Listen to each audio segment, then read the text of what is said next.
No, you'll get your answer. If you have customer service stuff, put it in support. We will get to it. If it's weekends, I promise you we will get to it, but you have to let the staff and the team kind of go spend time with their families a little bit. Some people are so much, and it's the weekend, and it's like, holy cow, you get 19 DMs, 22 messages in support, 3 emails. Like, what? Hold on, calm down. We'll be there in a second. So just know the support in Discord is always available for anybody who's having stuff going on. You have access to that, and you will be answered within 24 to 72 hours, based off if it's a weekend or not. So that's my disclaimer there. But let's go ahead and check our hearts real quick. Miss Barbara, will you pretty please lead us in prayer and then we'll get started? And well, Father, in the name of Jesus, Lord, we come before you, Father, thanking you, Lord, for all that you do and continue to do in our lives, Father. We thank you, Father, that you continue to bless us, Father, that we be a blessing to others. We thank you, Lord, that we can stand on your word in Deuteronomy, Father, that says that you will remember, as long as we remember you, Lord, and put you first, Father, that it is you who gives us the power to get wealth, Father, that you may confirm your covenant that you have established, Father. We just thank you, Lord, that it is you. Without you, Father, we are nothing, Lord. We thank you, Father, for all you that you do. We thank you for your Holy Spirit. Just have your way today, Father. We give you praise in Jesus' name. Amen. Amen. Amen. Amen. Amen. Okay, guys, we've got 2 minutes to market open, and everyone is expecting a pretty big oomph today. Now, obviously, we have no control over that. I would plan for the unplannable, which is not plannable. So let me first go here. I will want to kind of wait till after opening bell to talk about this, but 58%. Now, mind you, on my AMP account, I'm risking more than 1%. That's just what we did in live calls, and it's not perfect. There's good and bad. Accuracy is definitely down. In fact, to be very transparent, I would anticipate this hopefully staying in the 75 percentile by the end of the year. But as we tighten stop losses, this is going to go down. There's just no way around it. But our risk to reward is really good. Not all of them, obviously. Some of them, like, just it's just not there. It's not a great trade, or we barely locked it before it took off. We're doing something. I just spent the weekend with a bunch of business people who pitch 50 and 100 and $150,000 packages, and it's all very salesy, and I feel some kind of way, one way or another, about all that. But the reality is they're pitching this world where, here, I'll give you this, you'll give me 6.5% up front. You'll get 0%, blah blah blah, but you'll make 12% on your money. You'll make 12% in a year on your money. That's insanity compared to what we are capable of. And I know it's easy to forget that when some of us are playing with $1,000 accounts or $2,000 accounts. It feels like, well, I'm not getting anywhere. But if you compound this month after month and you fail at this by 50%, and that's given some room for some losses and some mismanagements and some missed days and some I overtraded one day, as long as you didn't blow or glow on tilt, you only got 20% in a month. Even with a few $1,000 starting balance, it is life-changing money in a year. Life-changing. And I want to pull that Monte Carlo thing up today or this week for sure, because it's worth talking about, right? It's worth looking at and saying, wait, I know it's hard. I know that there's a lot that goes into it, but holy cow. So that's that. 58% was our end result for February. We got a couple of really good ones. Remember, points, pips, whatever, whatever. It's all kind of suspect. A lot of different platforms, a lot of different brokers doing different things. But if you're risking 1% and that's how much you made in a week, that was a record-breaking week. And mind you, I did not risk 1%. So huge, huge potential. Hardest part is not giving it all back. It's not coming in the afternoon and saying just one more and then going on till. It's not coming in on a Wednesday and saying, well, here's this account I have. It's up. I'm going to go push, push, push, versus just seeing what's possible if you stay the course. So kind of excited, kind of geeked out about it. Definitely worth looking at and paying attention to. But let's go take a look at the actual charts. So that's where we finished last week. I'm doing my best to keep all the previous orders on here, the good, the bad, and the ugly. But as you know, it kind of cruds up this kind of, so we can only keep it on there a little bit. With that in mind, this is MNQ. We've got quite a few really cool things just about done. So very excited for that. But for now, I know a few of you guys who are just using JGS, who are just using the breakout, and you guys are doing incredible things. Again, the hard part is not over trading. The hard part is accepting a loss, even for me. Like, I cannot afford to trade on these platforms without a stop loss. The stop loss is only part of the trade I can control, I should not be trading without one, period. Like, even if it's farther away and I get to move it in, period, period, period. So let's go take a look. Bigger time frame. I'm going to go to the 1 hour. We've got 8 minutes to opening bell. 8 minutes. I'm going to turn this off. All of that. last 1 hour candle, big bearish. We've already swept lows. Okay, we swept some lows down here. We pushed down. So if the move to the downside is the trap, we've got room to the upside. And we already know how these daily candles have closed. So we've got big. We finally gave some back. Big. This, we can definitely keep going down. So if we're going to keep selling, especially given those tariffs, we know we've got a low to sweep. And that's going to be what, 29, well, sorry, 20,200-ish, just in that window right there, 20,200 whole number. That's gonna be the next level to sweep. But we talked about this whole area a week ago. Beyond that, we're just looking to the left to say, and it's easier to see on this, but I'll point out too that we're hovering right around the 200 moving average, which is a major technical for the NASDAQ. It's been holding it for the entire uptrend. So that's could add fuel to the fire, and I believe we are trading below the VWAP. I think we're gonna retest. Wait, on the day, I haven't looked at it on the daily with the VWAP. I would have. Yeah, it's on the daily. This is something I just read this morning. I did not verify it. Hold on, yeah. Well, you got my attention, so I'm gonna go off screen to these other screens real quick. So gosh, we're tanking. Yeah, we're above the 200, but we're coming down into that. That's a level to watch. The 19,000, so basically 20,000 level is going to be our next area of support. Like, can we swing down? Yes, the market's going to do anything today. So if you're in a position, please make sure it's locked. I just got knocked out of my buys. I probably would have closed with more profit, but I let it pull back instead. Still a finite process. It's just always growing. But bigger time frame, you've got this double top. But we're not trading this. We're trading on such a small time frame that there's a billion moves in this little window right here. So keep that in mind. Trade what you see, lock what you get, and then take another trade. Break even is annoying. Even for me, it's very annoying. But the reality is, on your best trades, they go in the direction they're going to go. And even if it means getting knocked out and paying some fees, hopefully a little bit less on the fees, over and over again until the move that you're looking for sets up, it's better just to be break even than it is to take loss after loss, because then by then you're done. You're done with whatever your risk management plan is on the day. So 6 minutes opening bell. This is the daily time frame. I am willing to trade either side. And as I go down in time frames, we'll see why. We already swept a low. Okay, we have this big wick of rejection. So then we came up, didn't really retest any of that move. So this was hard enough for us to reject off of. We had no buyers stepping in and came down again. So this is going to be an interesting morning for me. I know 1 hour. Here we go. I'm going to zoom in. We were getting some, this looked like a pretty spicy move on the small time frame. Nice doji. Look at that. Okay. Doji is, if we break above this high, I'm definitely looking to buy up. I'm looking to buy up and fill any of these imbalances, fill all the way up into here. If we fail to break this high, which is what, 20,474, 20,474, 77-ish, this window, then I'm totally okay taking sells. That's on the bigger time frame kind of stuff. Otherwise, we're just going to keep trading what we see on the smaller time frame. So we've come, is this a sweep or is liquidity grab sweep? We don't know yet, because right now we've broken and closed below, not once but twice.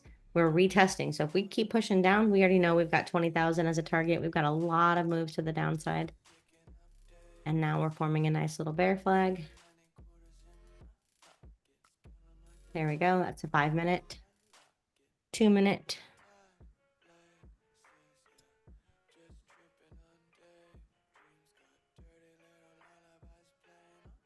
We're going to see. We break below, we're going to take these lows first, which is not a bad trade. Short. You don't have to give it, you have to give it more room than that because it's opening bell, but I'd be looking for something like that. That's a 2 to 1. We'll see. We'll see. I'm open to it. There we go. If we're buying up, which I am knocked out of the stinking buys on this retracement, I wish I was still in them, but that's okay. We know what our targets are going to be.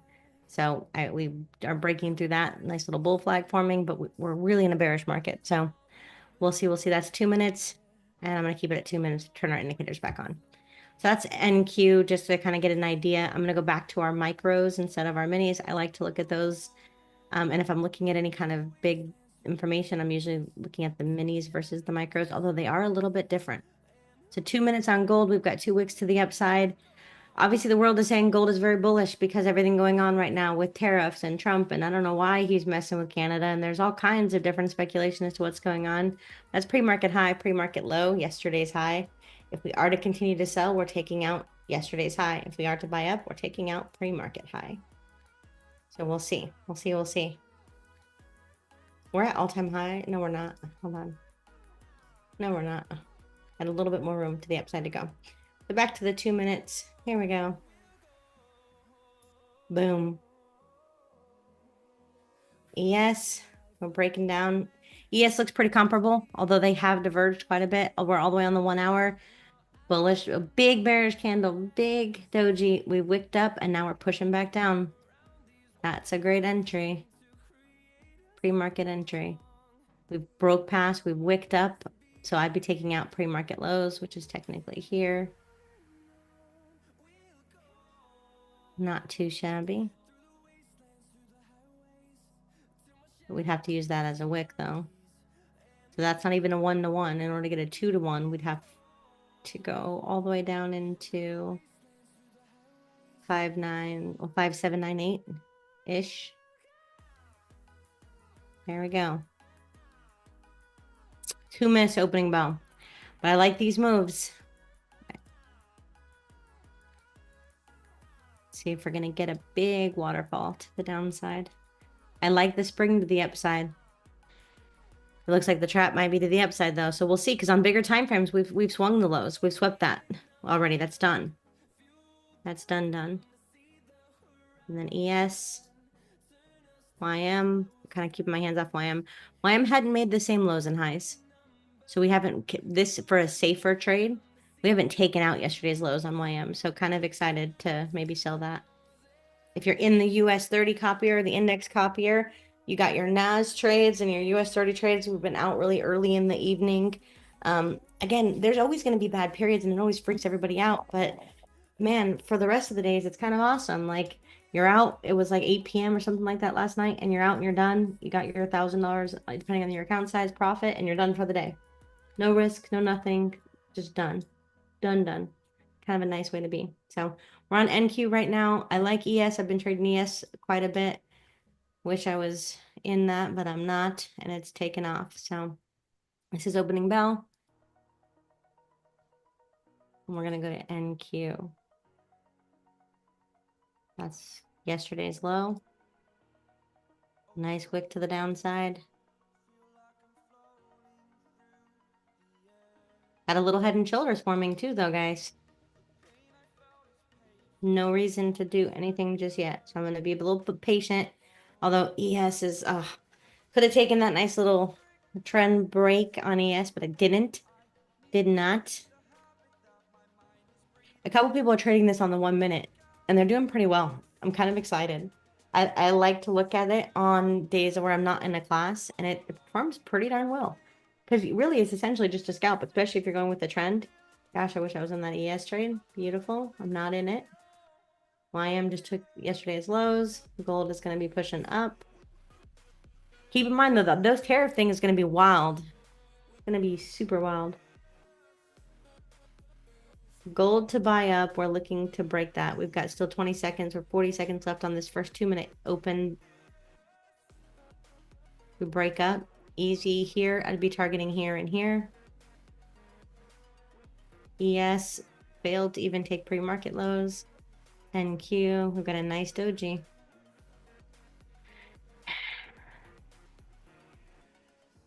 I've got it up off screen. 1 minute we broke above. And we're sitting down. But we're also sitting at yesterday's low. We broke through, we retested. I really like this for the sell. Right now we have no reason just yet. And you're going to have to give this enough room. So if you can't afford that much room, don't take it. That 2 minute range is opened up. I'd like to see us hopefully retest that 50% line a little bit and then confirm. But otherwise, you're looking here and we're getting out.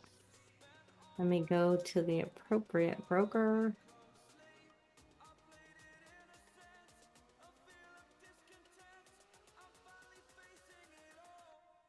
Let's see. I'm on MQ, and we're trying to break it. We're trying to break it. I'm in it. I'm in.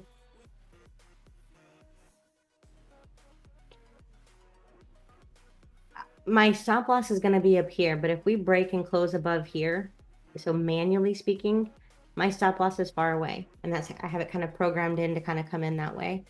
But if we close above that 50%, then I'm going to be definitely getting out. So I'm just looking for a candle close. I will manually have some reaction. You're going to be definitely locking as you come back down into this range, definitely locking as you come back down into this range. Got one little wick move. I really hope it gets some more oomph. I'm going to click the break even button just because I'm not willing to take a stupid loss. But it's sitting too close. So one trade, that's 3.5 to 1. What do we say? That's 2,159. Cool, we like that. Off screen, I've got NQ up. Hold on, ES. I've missed ES, I've missed YM. Done. Missed them too much.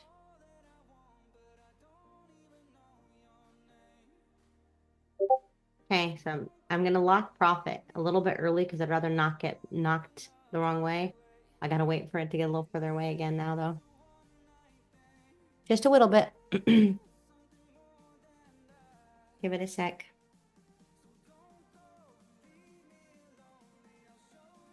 ES was perfect.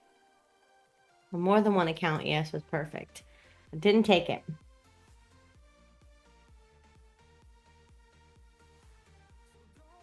Here we go. We're pushing back up. We've got a minute and a half left on this candle.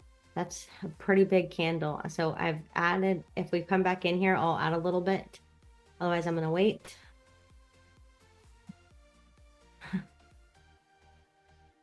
I pull up the chat too. Good morning. I'm out at 300. What lot size did you use? What contract size did you use, Alex? I use 5 micros, $10 a point. I got waked out. When it comes to the breakout, I protect quickly.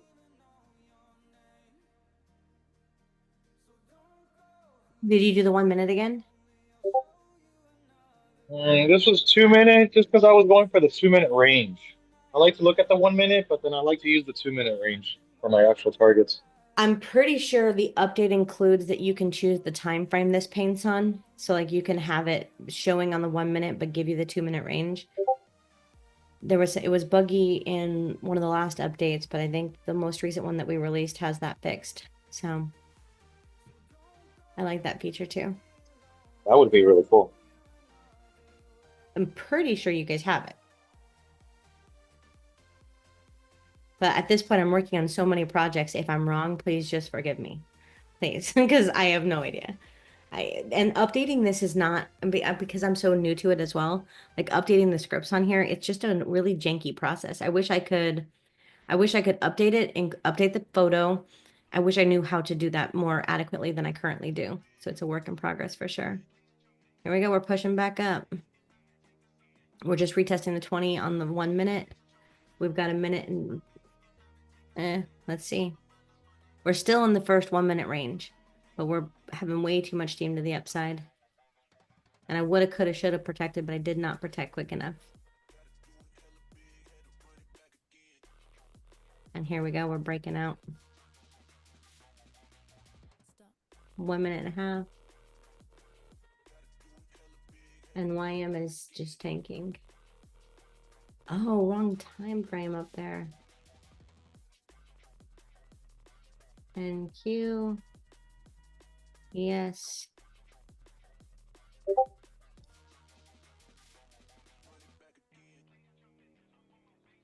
Let's see.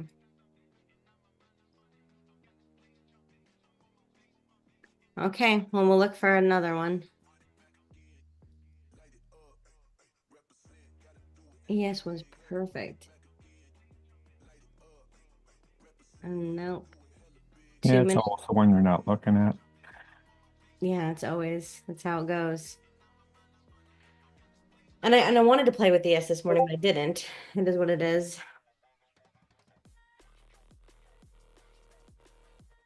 YM, perfect. And gold. Gold is breaking out. I just took pre-market low. Okay. Well, back to the head and shoulders on NQ.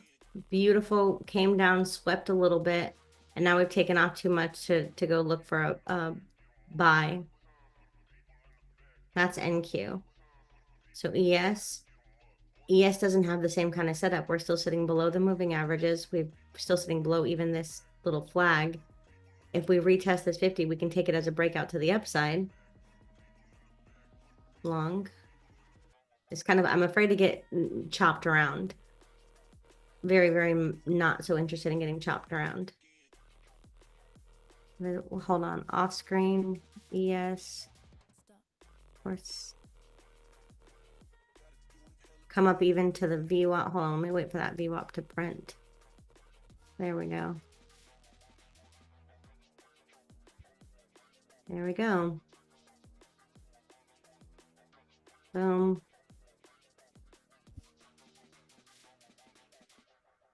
ES.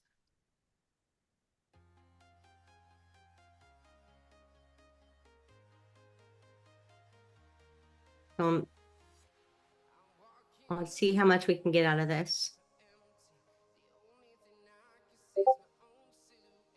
The VWAP, that's a 1 minute, is going to be sitting. I don't have it on this chart. I don't want to get chopped around because this has already taken some liquidity. We haven't all high, but all the stuff going on with the tariffs too, just a choppy. Just choppy. I really expected more volume than this, though. I think Does Trump speak tonight too? Yes, he does. Joint, what is it? All of Congress, Congress and Senate. Oh, what time does he speak? I'm not sure. And any update on the 8 p.m. Oh yeah, that's so far from 9. Yeah, it is anticipated. One of the things that's anticipated is pulling out of NATO. Order which would be huge news. I don't know what the market implication is.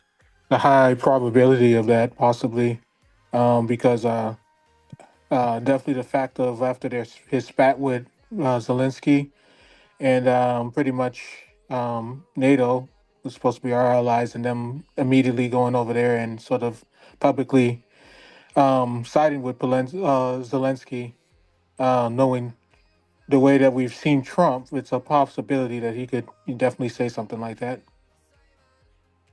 And, it's not like he hasn't threatened it before.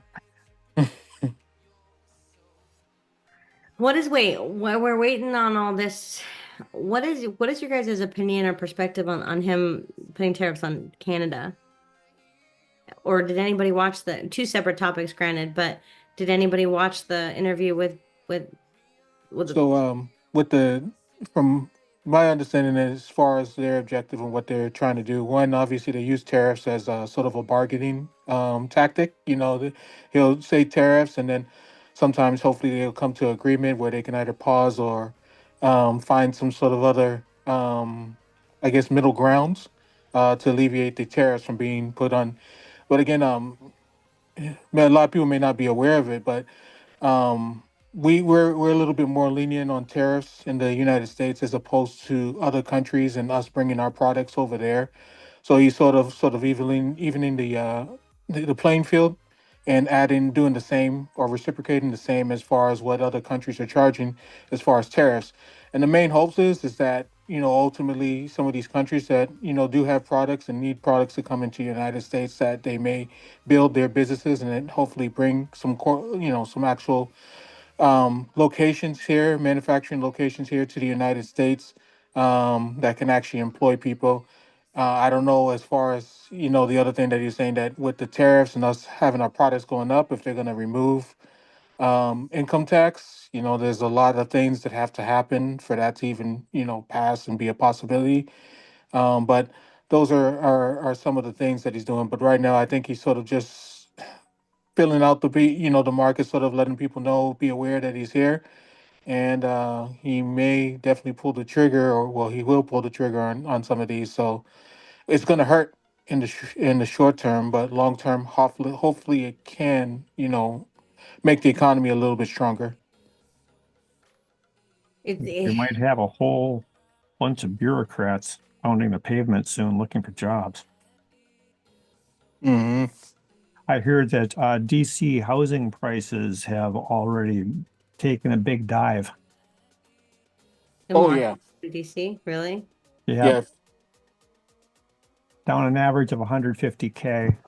Yeah, my son lives over there, and they own a house and 2 Airbnbs, and the value just tanked since the first of the year.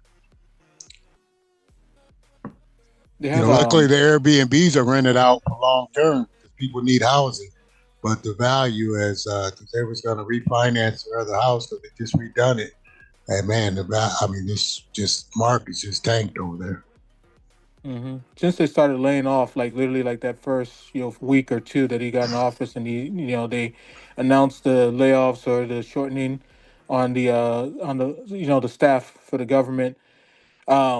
You could literally see people have posted like the Zillows or any of these real estate websites, and like it was almost like 70% new homes came available for sale. It looked crazy. It looks like when you go to like New York City and you pull up like available Airbnbs. That's like sort of what the map looked like as far as for homes available for sale in DC. That's crazy. I'm amazed at how fast price is moving sometimes here. They'll get these big, huge pushes. There's just a fast one going up on NQ, and then it kind of grinds for a while. You can see these big orders coming in that are pushing the market hard. It's wild because it to me, it's definitely a different market, but it feels like it sits flat and then pumps. It sits flat and then pumps. And it just seems that's the cycle. Yeah, I think some of that might be attributed to because really like nobody really knows what the new administration and sort of like the shock with a lot of the different changes in policy, and it's like night and day from one administration to the other. And this time it's very obvious that he's coming in more aggressive and with more purpose for whatever his purpose may feel, whether it's right or wrong. So I think that right now they're still just trying to digest all of this and figure out how this is going to shape out long term. I don't know if y'all also heard while we're on the topic of discussing all of this and some of these policies, um, the Reserve announcing that he intends to add multiple cryptos to the reserve, and then also the possibility of this was said prior to that of there being no taxes, capital gains on the companies that are American based as far as in crypto.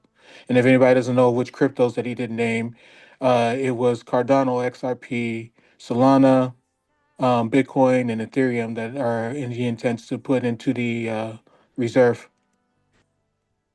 That would Can you? be, go ahead. I was going to say, can you even imagine? I was watching this on news yesterday. If he somehow could pull it off, a balance between tariffs and get rid of an income tax, can you imagine what would that do to our economy if we had no income tax? Oh, it'd be That would be huge. crazy. If he can live through that, he's done something. That's going to be the Yeah, biggest thing. If he can live through that, because you're yeah. talking about a lot of money, and you're talking about banking industries, and you're talking about you just talking about somebody that will take him out behind that. Yeah. I mean, that would be, dude. If my income, if I have no income tax, that's a lot. It's a lot of money every year. I wish they would have a national sales tax or have it to where we can control what we spend instead of just taking our money from the get-go, if that makes sense. They just do a flat tax, it would A solve flat a lot of tax. problems. Yeah. That's all Yeah. they need to do. A flat tax, and everybody pays a flat amount, and then you're going to see a tremendous amount of growth in the economy. But if you look at history, the income tax is never meant to be permanent to begin with, but they've decided to make it permanent for obvious reasons. Nothing was. Yeah. But once they get Yeah. it in, That's the way it always is.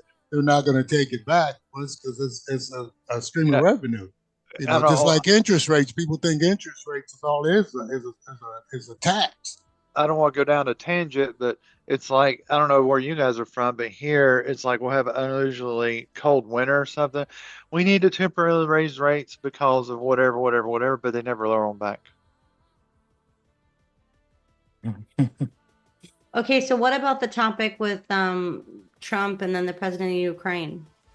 So Rosie and I were talking about that this morning. Watched the interview and all that good jazz. I was talking to her about it on the walk, but there's so much that goes into that in terms of how we're handling the situation in Ukraine. And I think America can't continue to be the world, everything backed by the US dollar if we're not going to behave like that. But on the flip side, obviously, what other country taxes their citizens and sends it to other countries? You know what I'm saying? So I see both sides of that argument, but it's a lot of how we're treating them as well.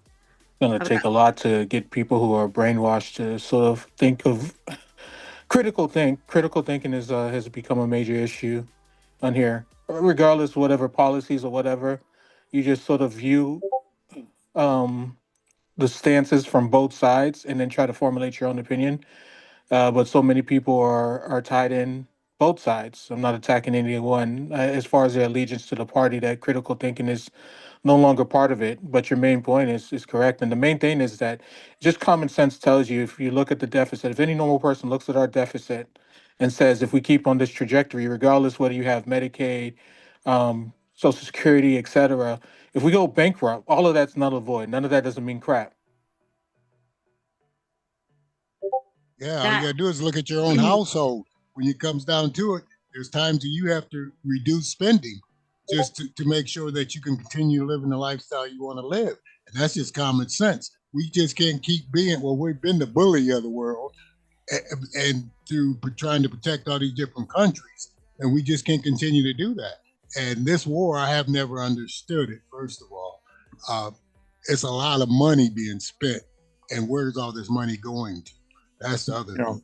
Why the hell are we poking the bear? Yeah. And where's all this money going to? Somebody's getting rich, and it ain't us, the taxpayers. We're financing this thing. There's a whole bunch of Ukrainians, Ukrainian oligarchs sitting on huge piles of cash. Billions of dollars. Yep, hanging around the Riviera that came from us. Don't care one way or another which way it goes. That's the sad thing about it. There's collateral damage in the people, Yeah, because they don't live there now. No, they don't care which way it goes. It's about making money for them and control it and power. That's the thing. It's not about the money. It's about the power. And you got to think the thing that goes unsaid is that the corporations that make all these weapons of destruction and military weapons, guns, or whatever, that's a lot of money, and they're invested in wars. Wars benefit a lot of people, higher ups, people in the background. So that's the other thing. There's a lot of these people who push these weapons and all that. You never see their faces, but they're big players. They're highly tied into all these different governments, and they have their main interest, which is their corporation, and making sure that there's buyers for these weapons. That's right. That's the only way to get to test these weapons. My sister worked for Northrop Grumman, senior vice president, and that's what it was all about. She was HR, and that's all it's all about. How do they keep the weapons out there? And they cannot get them, test them unless they got some kind of means to test them, find out if they work or they didn't work, so they can sell them. So, I mean, it's a big business with these military companies, and they'll do whatever they have to do to protect themselves. That's why I was saying, if he can pull some of this stuff off and stay alive, he's done a yeoman's job. Because he's exposing a lot of people, a lot of things right now. And trust me, there's a lot of people that don't like that. People's not listening, though. A lot of people aren't. Like, everything Trump says, obviously, we don't agree with. And, sometimes he just does a lot of talking and there's no substance to it. But you can't ignore everything. If your ear becomes numb to the other side, then you miss some of the big points that other people are making that have different point of views from you. So that's huge. And Trump's also fighting the media. I don't think there's any place, like, regardless if you like Trump or not, even if it was a Democratic president that was in office, for people in the media to come out and say that the president is the threat, is a threat against the American people, is absolutely absurd and ridiculous. Yeah. I The can't with media, that. I mean, I can't even, media, I pay no attention to them because I mean, there's so much bias in the media that you don't know where what their agenda is anymore because it's controlled. If the media if David Muir got on television and told the truth, there'd be a 30-second commercial. When you come back, he wouldn't be in that chair. Trust me. Yeah, but they got hundreds of viewers. Oh yeah, yes, and millions of viewers.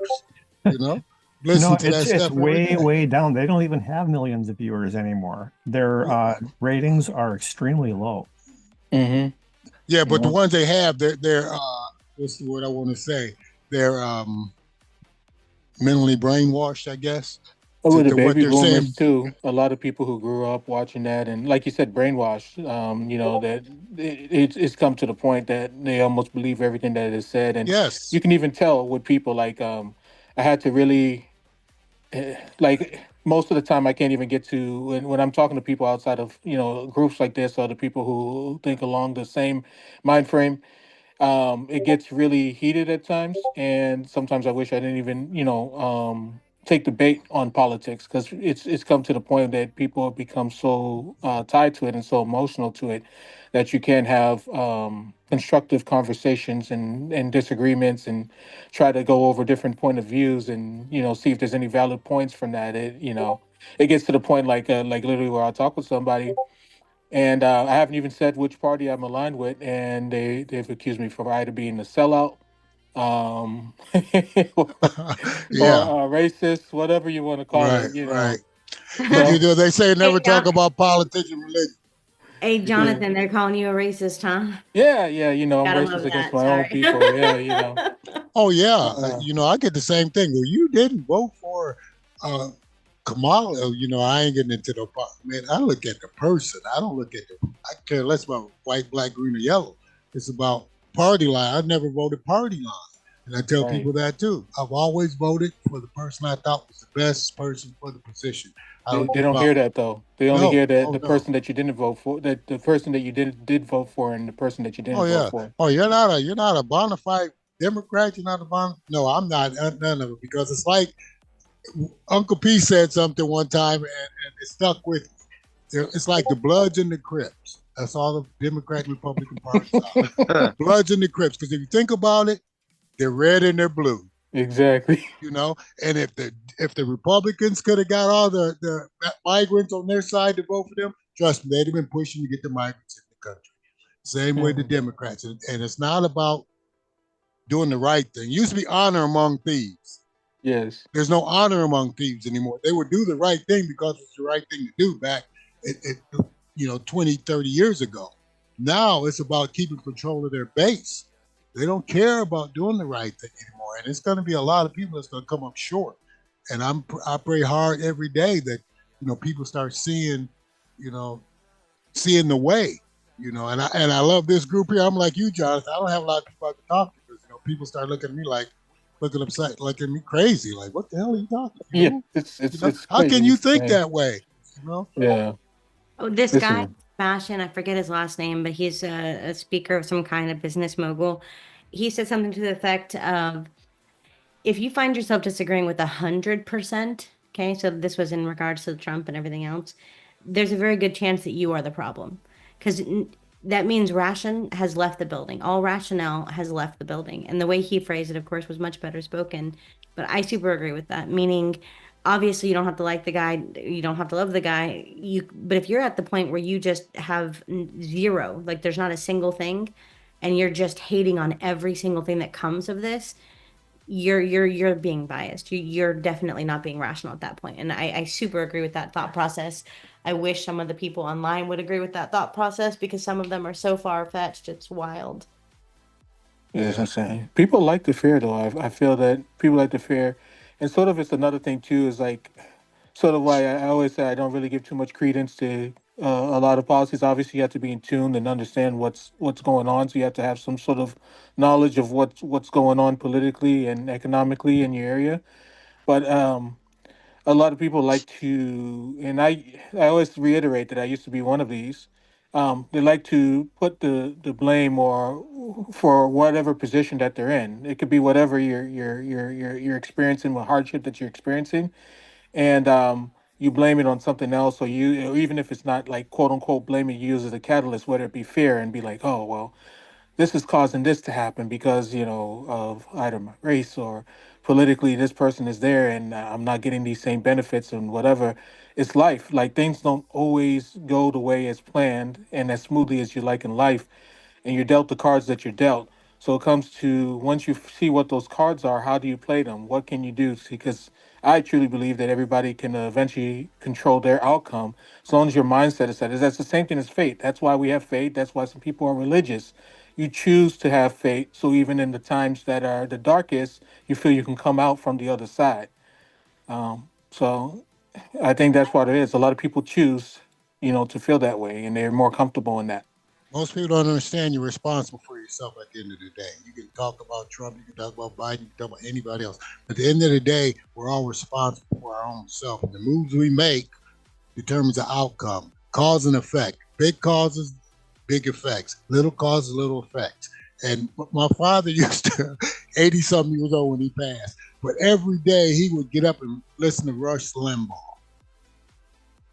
And after he got done, all he done was complained about how bad a person Rush Limbaugh was. I mean, that was his go-to. He had to listen to him every day.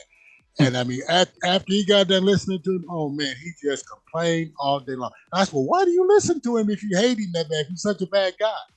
2 o'clock in the afternoon, he was listening to Rush Limbaugh. From 2 o'clock to 8 o'clock, all he done was Rush Limbaugh said this. He's gonna do this. He's such a racist. He's this. He's this. He's this. He's this. But that was he never missed listening to it every day. So that's just the mindset. I know one thing, if Rush were alive the past 6, 7, 8 years, he'd be having a field day. That's all I could say. Yeah, definitely. Hey, I didn't listen to him all the time, but I listened to him sometimes when I was driving Robert, around. We got to move. One second, guys. I'm taking this now. I'm in a little bit earlier than that. Sorry. It's really wacky price action, so please be careful. Don't fully size. My entry is a little bit better than what y'all's is. This is not a fun day. I'm not looking for a bunch in terms of profit. I just want to break even on the two trades I've taken. So mind you, that means I really only need a 2-to-1 here. No, my entry is a little bit, by the time I started yapping here, I was waiting and waiting. I just needed to see some kind of confirmation. So let's take a look. This right here is only a 1.8 to 1 stop loss up there. Gonna be break even here real shortly. Because I'm not taking a bunch of risk. Don't ask me who that is, Colin. It needs to be break even, but I would definitely anticipate I'm gonna go up to a 15. Retest of the level it just broke. It did just break it, so I'm looking for 20 points on that range that it broke, but I'd like a I little. wanted to come back up and test it from below. I hope it doesn't. Oh, I want done with this price action, Scott. So today, Nationwide is not on your side. Let's see. My concern is we come back up and retest. I want to see a good 20-point move. I like my other measure. Where is it? I had it saved, and now of course it's not here. Price measure. There we go. Yep, that's what I'm looking for. I'm in. Got a pretty good entry. So that's a 0.5% drop. It's 100 points, right? When we break levels, we break them usually by at least 20 points on the NQ. That's kind of one of the theories that are going around, but that's 0.67 doable. We like the retest. So potentially, I'm going to zoom in now all the way into here. I'd like to see us come a little bit closer to this. Now, I don't know that we're going to get that much. That's not even that big. It's not that big of a risk to reward. So I'm going to go down to the smaller time frame. Once you're in this, you don't have to let price close much above this candle, okay? Definitely have your stop loss far enough away just because the spread's going to be so open and such. as we come down and we get another full body close, move your stop loss in. Move your stop loss in to the most previous high, because we can still retest 50% of this candle, but I think with all that consolidation, we're likely not to. So but either way, point is baby this trade. Baby it, break even it. If you're not over risking, you should be fine. Even 2 losses. I took two losses. Alex said break even on Nas. Okay, good job. Today was I did fine the rest of the time, but this morning was not as good. Not as good, but that's part of it. It's going to be part of every trading journey. And if you're not over risking, that's okay. I think even for me, the hardest part is treating this prop for money like it's money. Because the truth is, in my real life, I would not be willing to walk away from a couple $100 at a time. But somehow in these prop firms, it feels different to take that kind of a hit. If it was my money, I'm not willing to just oops $500. Not in real life, not on my AMP account. Like, I don't treat my AMP account that way. So I think it's also a psychological thing in terms of trading on the Oh, prop you're firm. absolutely right. You're absolutely right. I struggle the same way. It's been a lot more difficult trading the prop firms and being as consistent, not blowing up as trading your personal account. I don't know what it is psychologically. The thing that I keep going to is I still feel that there are different rules. So like when you build the equity in the account like you would a normal account, the losses don't feel as bad because you already have equity. So you're basically taking a loss on the capital that you're already up. Whereas on the profits, depending on the type of challenge and all that, if you take a loss, then it could be like you almost didn't have any gain because you have certain targets or metrics to meet.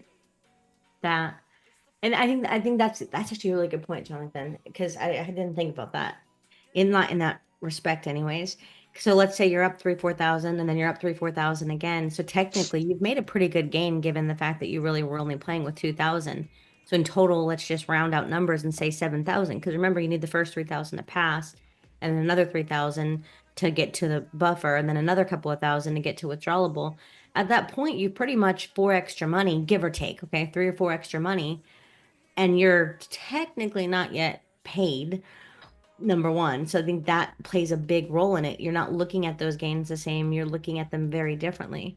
And I definitely think the whole 50K illusion, you're not playing with 50K, you're playing with 2,000, which means really a $100 stop loss is it's a big percentage of your account on a $2,000 account, if we're being honest. So we'll see.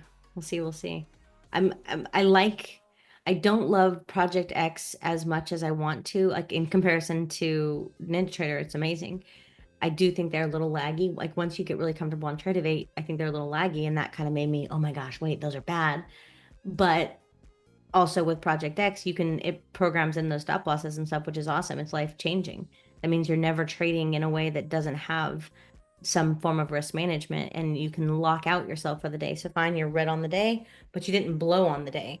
But Tradeovate is something else. So baby steps, baby steps. I've got some new things running on NinjaTrader. I turned off the charts and everything else, and it seems to be running a little faster.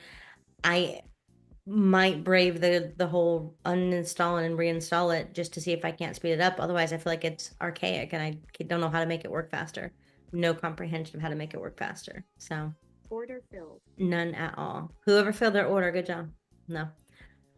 Out at break even. It's just too wacky. So please make sure you're break even at bare minimum. So I know Yeah, your entries. Wicked out at break even. Top of the wick 2 candles ago. I did that. Well, I said earlier today that I've been liking break even better, and I'm going to continue to tell myself that. So work on it, guys. You guys can be my therapist. It sucks when you're right and you get wicked out, but it also, you don't know when you're going to be right. So if you took this sell and you took a break even, it's a lot better than taking this sell, this sell, not taking the break even, because I was close to it. I did not. This is on NQ. I did not take the break even. I could have, should have, would have. I was whatever, all my excuses and reasons. I wouldn't have had a loss. Same thing on ES. I break even when you're right and it goes big, it's going to go big and it's not going to come back. But I'd rather miss out on good profit than take a bunch of unnecessary losses. So, especially on prop firms. Again, on AMP, it's different. I've accepted the $100, $200, $80 risk. And if I lose it, I lose it. If I win, I win. I'll lock it, 2 to 1, 1.5 to 1, and then I just let it hit my target or not hit my target. But I'm not trading enough size to where it's going to kill me if I'm holding it, or if I walk away and it happens to still be open at 4 p.m. It doesn't matter because I'm not trading enough size that I did it first because I didn't know that they did that. It's like I had a couple of contracts on MYM. I didn't know that they would close some of them for trying to hold them overnight, and they did. They closed some of them. But now the account's grown enough that I can have a couple of micros on there and I'll just hold them overnight. It's fine. Mm. Yeah, people who have those multiple accounts, like those with the Apex whatnot, and have like max allocation, are making tons of money. But like you've mentioned before, though, you need that in the process that people, depending where you are, you shouldn't, unless the money's not an issue, you shouldn't rush into that because you could lose a lot of money in those combines and that process trying to get there. It's better to get some payouts, fund like your AMP account as well. Always that should be a priority. And then then spend some of that money that you've made once you're consistent on getting more multiple accounts and then building up. But then once you get to those 20 accounts and people are making 5 10K a day and simply off of just simple moves of like getting like 200 to like $400, getting $400 a day on one account multiplied by 20, that's good money. That is. It really is good, given the fact that, if we're being honest, this stuff we hang out on these calls, but this only takes us a couple of hours. I mean, and that's worst case scenario. That's like I marked up my charts, I was diligent, I waited on news or opening bell or whatever my session was. This really only takes minutes to hours. So let's say you only made, I don't know, let me get out my calculator. Let me not do bad math in public. Okay, figure $400 a day times 4 days a week, kind of to factor in a couple of the losses and whatever, or it's still like 6,000. Okay, on your own account. That's not a bad living. What is that in a year? That's 82,000 a year. That's not bad. So really, if you have and you're gonna have to grow it, but a $10,000 account, and you're risking what? Remember, you can't really risk that small of a percent. Let's say you're risking 3%. That's on the trades you win. If you're going for a 2 to 1, that's $600. On the trades you lose, it's 300. Allow yourself 3 trades at the most in a day on those accounts, and you're going to be up or you're going to be down. But at the end of it, even with the 60% accuracy, which is something I'm trying to preach a little bit better in terms, and I don't mean what like Top Step gives you or whatever else. I mean like your actual trades, because it looks like a certain accuracy on there, but that's including all the little weird button clicks, and I don't think that's necessarily dead on. But 60% accuracy, you're still net profitable.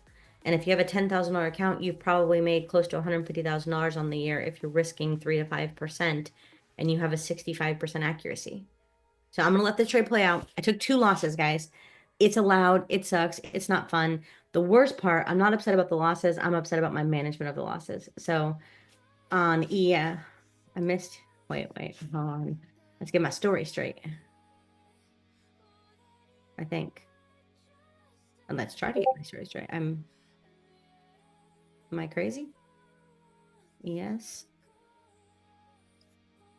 Maybe a little Yes, bit. but that's another topic. Ha ha. Ha ha ha.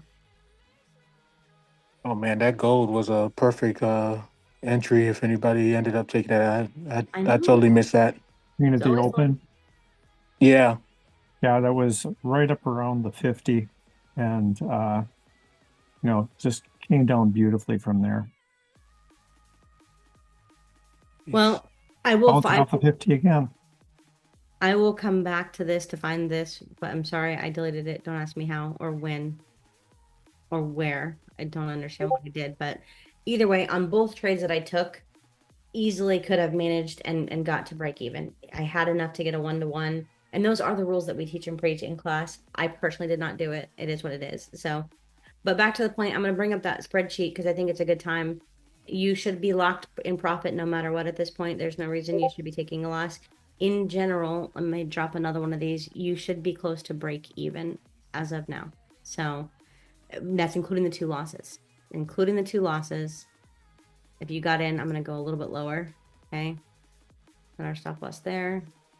What is that, a 2 to 1? Not quite. So 1.8 to 1. So you need to get into right about here. Okay. Give or take. Okay. That's assuming your entry is a little bit lower. Okay. Definitely not a bad way to be. I'm going to keep this I'm actually going to delete it so we stay true to form, but you don't need too much. Okay, so as you pull back, you can layer in a little bit if you want.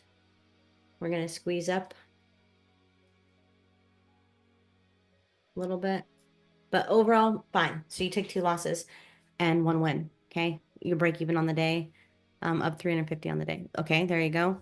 On my Ninja Trader, I'm up 379 on all those accounts, but I'm not trading that very heavily. I'm trying to use this feature that we talked about the other day, where it's where you can kind of set that,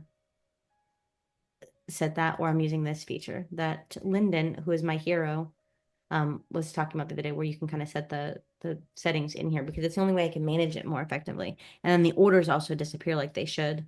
Very, very awesome. But on that note, we've got 1 win, 2 losses. It is what it is. I don't have any control over that. Could have, should have, would have managed better. I did not. Fair and square. I did not. But let's go take a look at this. Where am I? I have it up. Open. Can you create your own toolbar with tools you use most often by clicking the star next to the... And then how do I minimize that? So that little toolbar. So for example, if I put a star on this, and I put a star on long position, I have this cool little apply default setting. And then how do I hide that toolbar? Because you're the guru with trading view. Sometimes it's up, like it's up off screen on some of my other spots, and then it's like always in my way, and I can't like remove it or like do anything about it, and that's frustrating to me.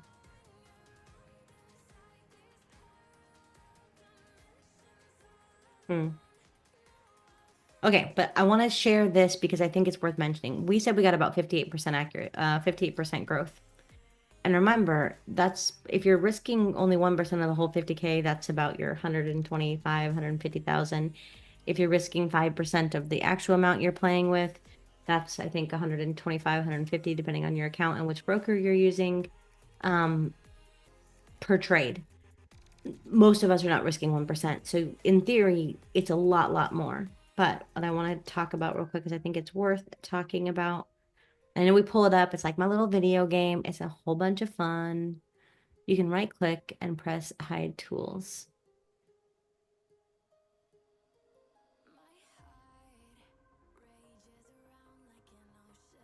Oh, when that toolbar is up, I can right click on it. That's what I'm guessing you mean. So I'm going to go here. I'm going to go to share. We made 58%. We had a pretty good accuracy. Again, I would anticipate less of an accuracy. And I'm not like proud or happy to say that, but it's just the truth. Not the fun truth, just the truth. Definitely not the fun truth. Okay, so Jonathan just mentioned this the other day, well, just a few minutes ago. And I know I've mentioned this before too, $2,000. If you put your own $2,000 in, honestly, most of those trades you're taking are going to be at least 5% because you can't trade much smaller than that anyways. But either way, that's 55% accuracy. You've still made a pretty fair amount on that, 2 to 1, 55% accuracy. I'm going to put this at 65, which again is pretty... That's not, I'm not saying, hey, you're going to win 90% of the time. I'm saying you have to properly manage when you lose and do your best to allow your winners to get a little bit more when possible. This is only a 2 to 1. On what we're doing in class, most of those trades are going closer to 3 to 1.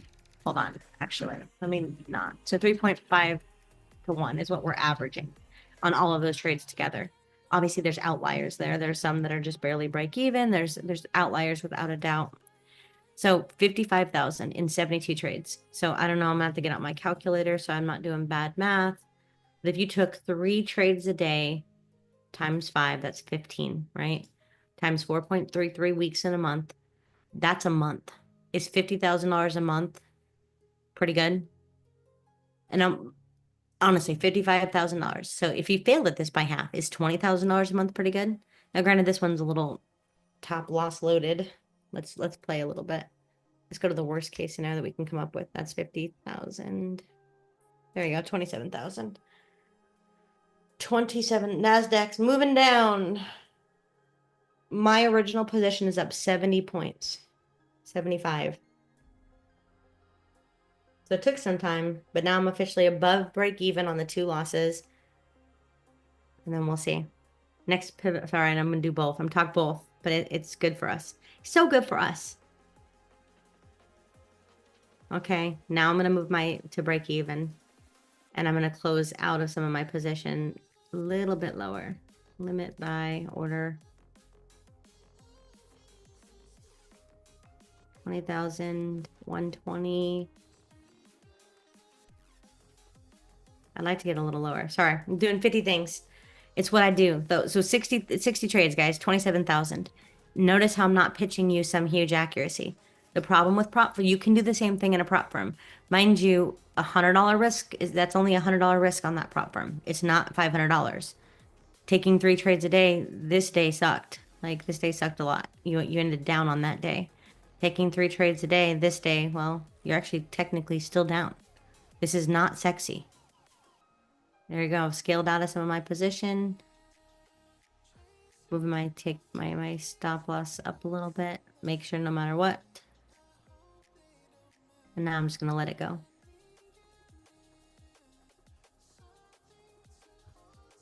Sorry. Where are all my drawings? Oh, there they go. That's full TP. And I'm still gonna keep holding a little bit beyond that. Still going lower.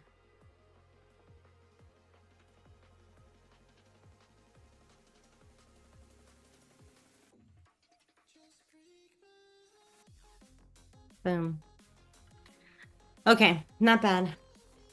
Got some monies out of it. That's all I needed. Back to this. Who thinks that you guys could do something like this? $2,000. That's what you're playing with on most of these. What strategy are you trading that will give you a good solid 3 trades at a 2-to-1? The breakout strategy, if you're using that 50% line, is a 2-to-1. That's at 8 p.m. If Alex is doing 1 minute, I like the inside out that we're getting ready to release. It's not released yet. I'm going to wait to build the course for you guys. The golden strategy, you can get a 2-to-1, a 3-to-1. Now, I would definitely be leaning a little heavier to that that 20 versus the 50 instead to kind of give you an idea. But that'll give you 2-to-1. And mind you, so just like this morning, some of the trades you take are going to be like a 1.5-to-1 or whatever. On the ones where you can, once you have your setup, you're looking for that first target of where price might turn around or stall, and then you're looking for the next target beyond that. So your setup, you should be locked, trailed, or something at 1.5, 2-to-1. But also try your best to give that trade room to get to the 3-to-1s and the 4-to-1s when they do happen. They're not going to happen all the time. And then that fine balance in between of, do I break even? Do I lock? I think I'm at the point where, let me get my annotate out.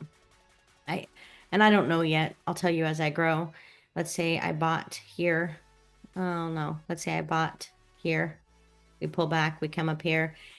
If I hit break even and we never come back, that's fine. But what I kept finding myself doing was I kept locking profit, okay, a little above, and more than fees, but a little bit above, like halfway, for example, locking in a 1-to-1. And then too often it was coming back, knocking this out, and then taking off. So I'd rather not get those 5 and 10-to-1s and simply hit break even instead, knowing that I'll get a 2.5-ish, 2.5, sorry for my writing here, to a 3.5-ish. On most of my trades, I'm getting a 2.5 to 3.5-ish, most of them. Some of them 1.5 is all you get, but by then you're break even anyways. And if it's hitting structure at 1.5, you're gonna close and be out. Remember, not every trade, it's not as picture perfect as like YouTube tries to make it, where here's the perfect 2-to-1 every single time it's gonna look like this. It's not the case.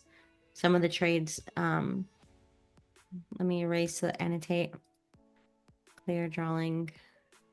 I'll come back to that spreadsheet here in a second. I'm gonna go here, close this. I'm still in the NQ.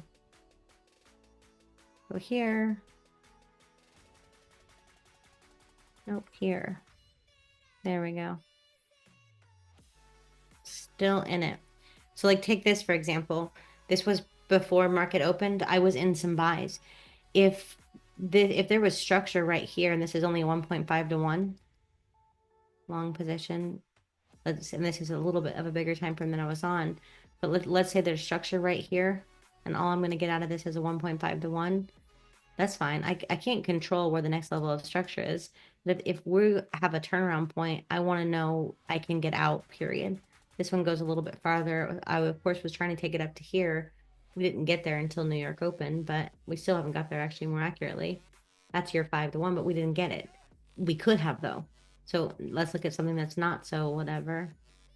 Pretending like we don't know this went down. We know that there's pre-market low is here. Actually, pre-market low is not there just yet. Yesterday's low is there. So let's say we're looking to sell this. We're below the moving averages. We've retested. We formed this nice little flag. Let's say we're selling right here. Short. I can have a very tight stop loss. That's a very easy way to get your 2 to 1s, or I can give it this next level of structure. The reality is this is our most recent low. That's only a 1 to 1 if I'm using the farther waypoint. Tighter stop loss, that's a 2.5 to 1. That's going to be a huge difference maker. But let's go back up. I want to give this a little bit of room. By the time I get to here, I want to see how price reacts. Now, granted, I don't know at this time without any certainty that we're going to keep moving down. Now we do, but how I manage this is going to be the difference between getting a 1 to 1, a 2 to 1. If I re-enter, let's try not to break it. Or if I take it to pre-market lows, which it does go to, not pre-market, but yesterday lows. That's a 4 to 1. All a perfect trade never comes to stop loss. Now, if you're hitting break even, if you're locking profits, then you're out and you missed out on that trade. So kind of a hard balance. Definitely a hard balance. Like that, because I don't have an active trade there. But back to the spreadsheet, and then we'll take questions, comments, or what have you, and then we will hop off. So NQ, big win, woohoo, and 2 losses. But I hope you guys can see that losses are part of it. I can't control it. It was choppy. I personally should have locked. I didn't even get a chance to lock for all the reasons, good and bad. It is what it is. But back to this, 2,000. Most of your guys' prop firm balances are about 2,000 or 2,500. If you're risking 5% of that, which means you can take 20 losing trades. I mean, not on Apex, because Apex has that trailing drawdown, but on other ones, you can take 20 losing trades. Let's be more fair, 18 because of fees before you blow that account. 18 times you would have to lose in a row for that to actually blow the account. So there's no reason we should be blowing if you're doing this. But only a 65% accuracy. Averaging a 2 to 1. That is not a bad way to be. Obviously, that's a little bit scaled high. Now watch if we do a 2.25 to 1. That means just sometimes. So we're definitely locking and trailing at 1.5, 2 to 1. Some of them just on the outliers, a couple percent of the time, they're hitting that 4 to 1, that 5 to 1. Say across the board, you're averaging 2.5 to 1. Well, that is a life-changing amount of money at a 65% accuracy. 65%. And that's kind of what I'm doing on my AMP. I would like to grow my couple of thousand to 6 figures to show that it can be done. There's still a lot to learn for me, but it's doable. Very, very doable. I've already turned $2,000 into 5 figures. I just haven't turned it into 6 yet. So we'll see. Baby steps. This is the goal, though. And that's 1 month. 1 month at 3 trades a day. Or you take 5. If you have the mental wherewithal, take 5. And then it's less than a month. But don't take 5 at the same time. I would probably say, look, you get 2 in this section, 2 in this session, 2 in this session, and then you're done. Win, lose, or draw, whether you're up or whether you're down, whether that move happens on that 3rd move or not, you are out no matter what, per your rules, whatever those rules are. But it's not that hard. I think the hardest part is not going on tilt. It's accepting the losers and learning how to lose. It's learning how to let your winners win.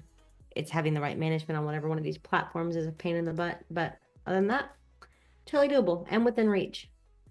And if the rest of the world got a hold of this kind of growth, I'm telling you, we would not be the world we are. But people are doing all the things. All the things. Yeah, that's perfect. Everything that you put in, and it's all really good points.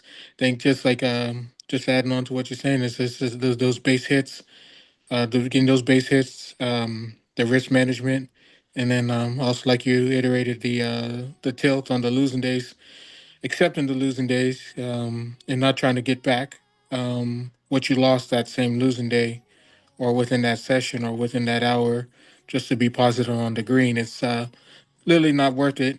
Just preserve your capital, come back the next day, and get at it again. Because as long as you stay consistent with that risk and taking your setups and having a positive RR, then you will, you will essentially grow your account over time, and then those numbers just start to compound and compound, and then you feel better about yourself too. Once you've sort of done it, like the times that I've passed combines as opposed to like blowing up, that was when I took it, slow and consistent and steady. Um, and when I revenge traded or, try to make it up in one session, then that's when you blow up and Yeah, strike out. or even what I find is, okay, so yesterday I closed, for example, if like yesterday I closed as a losing day. If today I'm trying to make that all up versus today I'm going to take my 3 trades, whatever that looks like. And remember, your account balance is smaller now. So the same 3% or 5% is not going to technically be as much. So I have found myself, I don't know, it was maybe a few months ago, I was up a crap ton of money on the day. It was like 30 or 50,000. And I wanted to get like just to that next whole number. I blew everything. I blew every account. And these were like funded accounts. And I saw myself do this, like what is mentally and emotionally wrong with me? Like, how could you do that? And then I witnessed myself do this on my AMP accounts that says, wait, well, yesterday it was a $300 loss. Well, today I had 3 winning trades at the risk that I wanted to have. No, I had 2 winning trades, 1 losing trade. So at the risk that I had set forth, I technically didn't in fully make up for yesterday. Okay, so it doesn't mean I take another trade. If my trade plan is 3 trades a day, it means win, lose, or draw. This is my trade plan, and trying to follow that is hard. Versus, well, I just take one more trade. It's always that one more trade. It's always that one more trade. Well, I'm just gonna just get it back to this, or I'm gonna just this. $8 difference costs, $50,000. $8. What? We would never do that in real life. So, Miss Jenny, is this based off of micros or minis? well, this doesn't give you a contract size, so it doesn't matter. You can do this. Okay. Technically speaking, if you were trading like YM or ES, you could do this with YM or ES. Not so much with NAS because no stop loss is $150, but Yeah, to get like those, like the way that this starts out at the beginning, I would probably say start off with one micro if you're trading the Nasdaq. yeah. Yeah, because it doesn't take a lot of points. It doesn't take a lot of movements ticks to, be risking. Even with one micro, with on a 1 minute or 2 minute or even 5 minute, if you have like 15 points, it's almost like $200. That you're risking on one single micro. That 100% that. Yeah, super easy to pull at $50 at a time. Right, and that's what I'm looking at because I want to try this, but I'm more of an in and out. I'm not.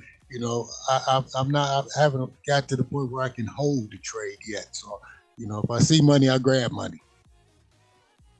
That's awesome. But your stop loss has to be conducive of that. So like, are you talking about on futures? Yes. Then as long as and I can't speak for you, I can just speak for me, but as long as your stop loss, so don't be the person that says, hey, I'm only going for 50, I'm only going for 50, I'm only going for 50, and then this one goes up against you negative 300, you're like, well, I'm going to hold it. You just can't do that. If you're only going for 50, your risk shouldn't be more than 50. And that's a 1-to-1. And that's the biggest problem that I've been having is that scenario right there. If I get into a drawdown, so I'm gonna hold it for a minute and let it see if it turns around. Then it just busts me clean across the butt. I heard somebody quoted saying they can always tell a professional or a successful trader by where they get their confidence. Somehow losing traders always get super confident in their direction when it's going against them. And they get fearful when it's going for them. So they close with $50. They close with $50. They close with $50. Whereas successful traders, when it goes against them, they have no confidence whatsoever. They close the trade. And when it's going for them, they add to it, let it run, let it run. And that's one of those quotes that just kind of stuck in my mind. I forget who said it. It was some old guy that, traded in the pitch or something. But I think it's an awesome perspective because I can't speak for everybody else, but we shouldn't be doing that. Like the price is up $50 and we just close it. The price is going against us 200. We're like, oh, but we're sure we're right. That is not a healthy mindset. I know, and that's what gets me 90% of the time. I could be run 6, 7, 8 trades in a row and profit. Then that one a turn, I said, I'm gonna wait for one more click, and that one more click or one more tick just knocks me straight in the head. Yeah. So I'm learning to get out. I'm learning that in my demo. I'm learning. Okay, it's down. $50. Get out. Close. You can always come back and get that $50 back. Yeah, it's way easier to make back a reasonable loss than it is to make back 700 or 800. It's way easier to make up. Yes. Hey, I wasn't sure, so I closed at 1 or 200, and it was an ugly loss, but I could have, would have, should have closed when I didn't like how it was performing. That's an easier thing to make up for. Yeah, it is. And I'm learning that more and more with these futures because they move so quick. I mean, geez, Pete, this thing's, I'm on AMP um, with a demo account right now. I'm ready to go live, but I gotta watch myself, get myself more psychologically prepared to get out versus stay in. And that's where I'm at right now, just getting myself psychologically prepared to get out of the trade. Are you on MT5 or TradingView? I have Trading View. I have MT5 also. I'm on MT5 with AMP. That's what you had recommended. So I'm just trying to get myself acclimated with it. It's been about 2 weeks now, 3 weeks, but I got a Trading View and I want to tie the two together. Okay. When I go Just live. because with TradingView, you can use some of the automatic management, and you can have it set pretty loose. And I'm kind of liking it quite a bit. Let me find the right. I'm gonna try to. But I really like this Monte Carlo. This is what I really want to do. I've been wanting to do that for a while. And I'm gonna do this. I've got one printed on my desk that goes to, so it's based off of a 2.5 risk to reward, because that's I'm averaging better than that. It's based off of a 63% accuracy, which I think is very, even given all the weirdo circumstances, I think is pretty dead on. Like to average that even with scale ins or scale outs is pretty doable. And then it's a 2.5 to 1 starting at $1,000. It's a $100,000 account. $100,000 account. Yeah. But we'll see. All right, guys, we hit our full target here. I'm gonna have to add the ES back on. Took a loss on ES. It disappeared. I'm so sorry. I probably deleted it in between, and oh, it didn't. There it is. I was like, okay, there it is. It is what it is, but we got our NQ, and now we're pushing back up. Personally, if I were to be trading right now, I would be trading very, very, very, very carefully. This is the 1 hour time frame.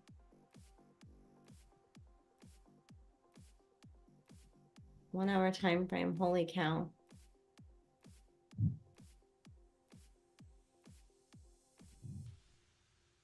Look at that. That's our 1 hour zone. Sorry. I'm all in the zone. We just completed our first full hour, technically speaking. And we've pushed down. I don't know if that's the spring or not, because there's no major level down here for it to stop right there. Not from where we looked. So I'm curious. Obviously, I'd be looking for the retracement now. This is all the way on the 4 hour where we came and stopped right in here. So not a bad level. We didn't quite hit the whole number, 20,000. But now I'm curious. There's a pivot point coming up to the upside. 15-minute time frame. I'm only taking 3 at the most. So that's it. That's what I got. I got a little better than break even today. In total, this trade moved a little bit more than where we were targeting as well. So nice. Otherwise, took 2 losses. So that means if you're trading 1%, and I know this is myself, I'm struggling with this quite a bit, is to get that exact risk percentage, because on TradingView you can choose a dollar amount, but you can't choose a risk amount. So it's never going to be exact. Okay. But if you risk 1%, and this is 3.5%, okay? I'll give you an idea. Even if you got less than that, you're still up 1% on the day. 1% on the day is 20% in a month, giving room for losses. If that's the best you do, the best, it's still not a bad way to be. So just something to think about. And that's all I got. Hey, Jenny, what were your thoughts on changing the subject a little bit did you ever see your thoughts on the crypto and where that could potentially be going now with long term, possibly the government being involved in purchasing?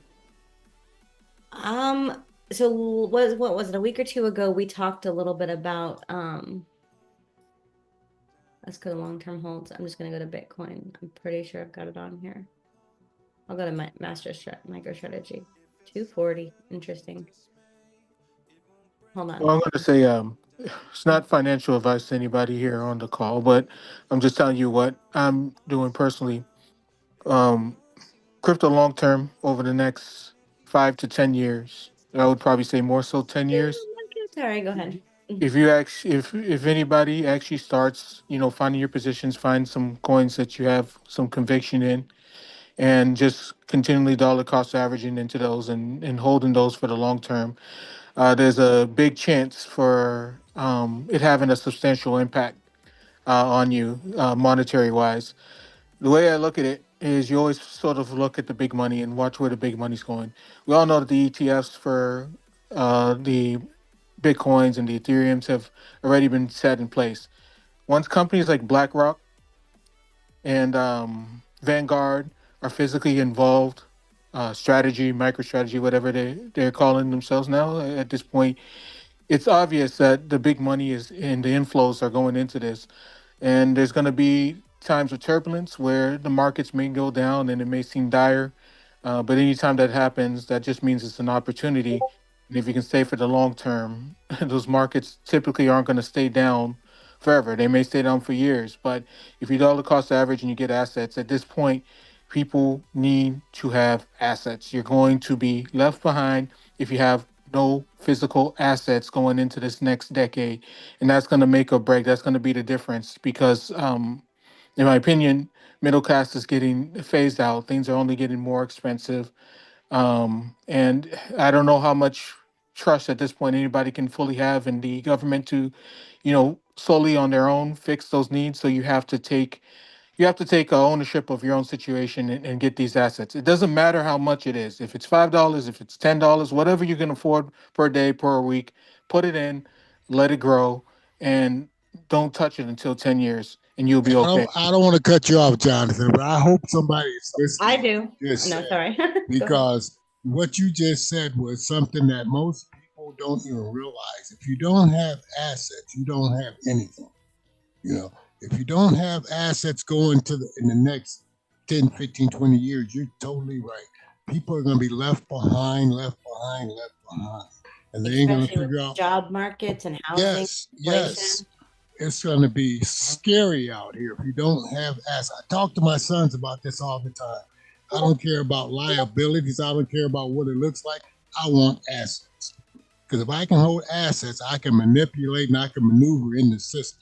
Okay, that right there. So I do want to interrupt you guys, but out of love. Okay. So you asked a question, Jonathan. I loved, first off, the passion. I heard it in your voice, and I know I'm not the only one. So I 100% agree with the passion you just said. People need to be prepared. AI is taking over to some extent. The job market, inflation, government, US, blah, blah, blah. I don't care what part of the tracks you're sitting on. You need assets. And you also need to have some kind of asset protection, like period. You need to have diversified. You need to have some kind of tangible insurance. It's a whole thing. And again, I've been spending the last many weekends deep diving into business. So I know it looks like upfront we're just doing the same old, but I want you to know that I'm building something even for six-figure trading coach that hopefully changes a bunch of lives. So to start with your question about crypto, long term, I'm still bullish. I do get to do like a happy dance and say, haha, I'm a genius, I'm a guru.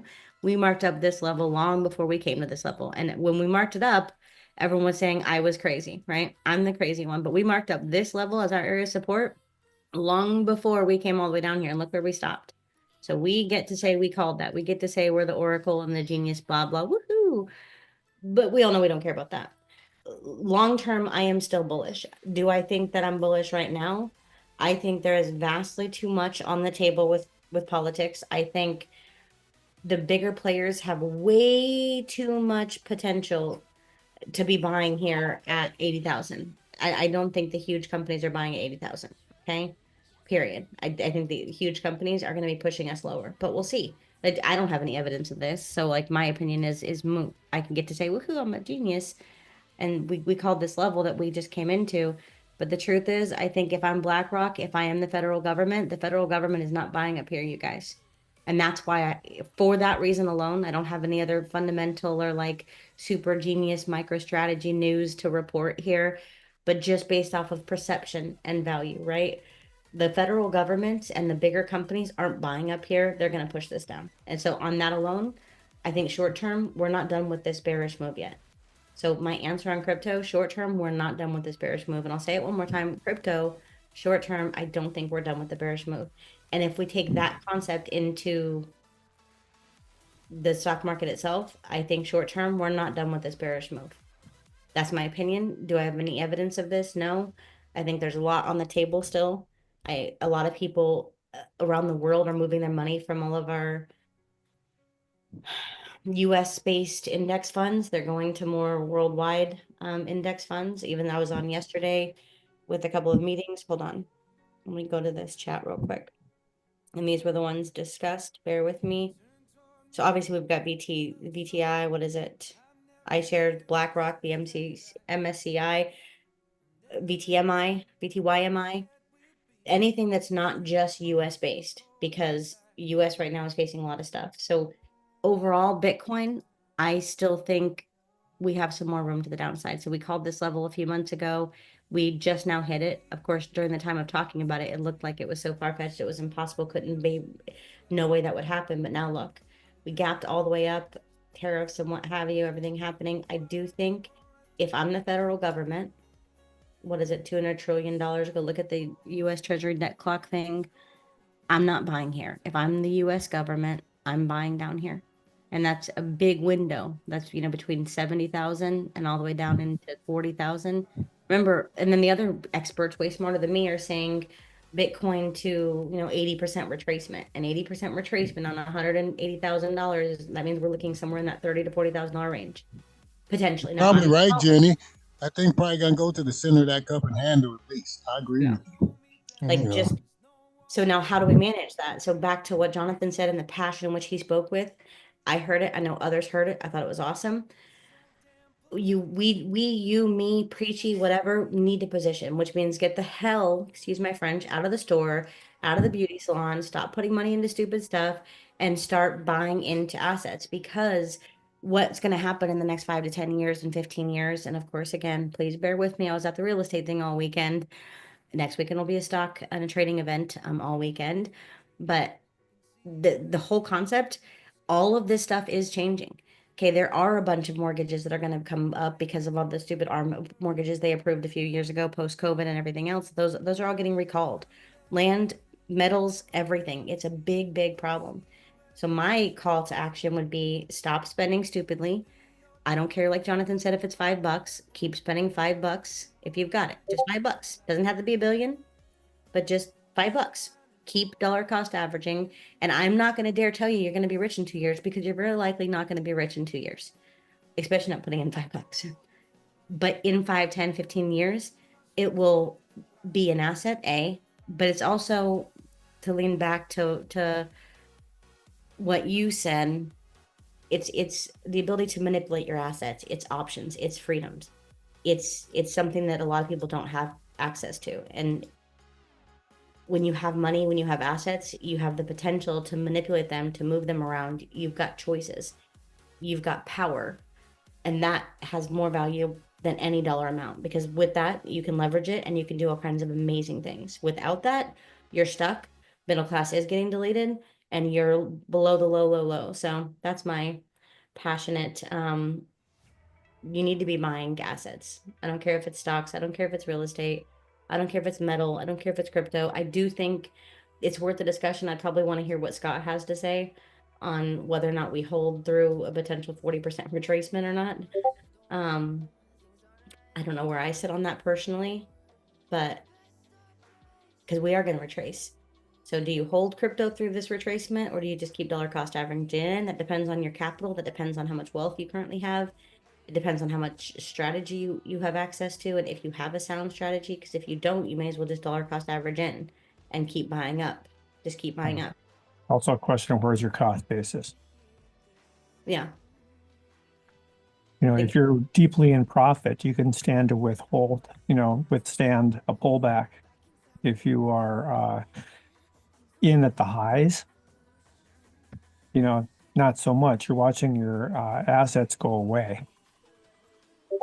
And, if you are slowly getting in, I'd say continuing to dollar cost average in is a great idea.